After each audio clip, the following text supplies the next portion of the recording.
Burcucuğum kolay gelsin. Teşekkür ederim Erdal'cığım. Ne yapıyorsun canım, anlatır mısın? Artık ben de karavan için bir şeyler yapmaya başladım nihayet. Öncelikle Dion'un geçiş astarını yaptım bir kat. Şimdi de panel kapı boyası yapıyorum. Sonrasında da iç kısımları boyamaya devam edeceğim panel kapı boyasıyla. Tamam.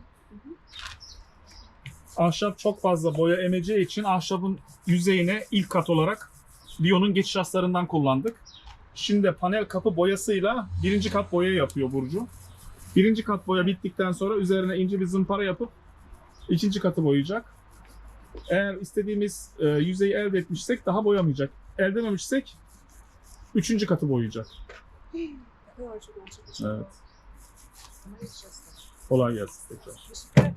Ay.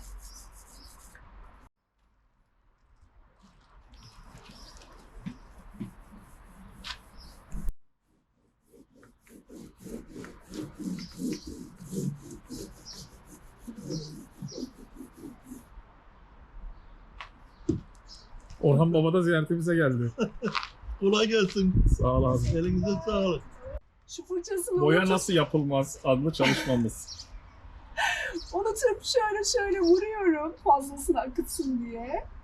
O da içine düştü, elimde kaldı. Ne yapayım? Kaç defa boya yaptım Erdal'cığım ya. Evet, Evet. Ama fazlasıyla özeniyorum yani. Öyle şey kesinlikle. Elleriyle boyuyor hatta. yapma. Aynen. Şöyle yapsam. Evet, yap. Boşa gitmesin.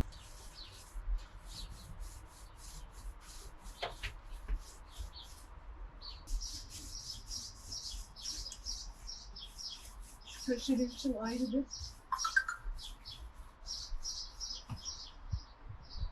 Nasıl gidiyor canım? Yorucu.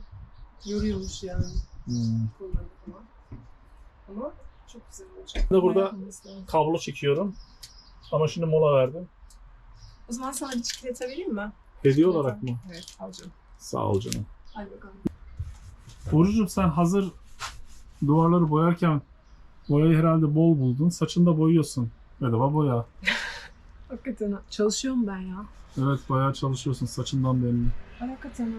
Bir insanın saçı boyaysa o kişi gerçekten bir boyacıdır.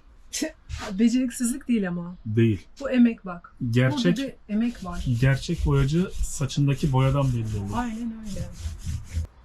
Peki Burcucuğum, Hı. bu sol el niye böyle duruyor boya yaparken? Bilmem neden böyle duruyor. Hep böyle duruyor. Evet. Hadi ya. Neden biliyor musun? Neden? İşte usta boyacıların sırrı o sol eldedir. Sol elini öyle tutarak konsantre Öyle havada mı olurlar. duruyor? Tabii. Bak, Allah'ım çok güzel boya yapmayı nasip et. Allah'ım öyle mi demiş? Evet.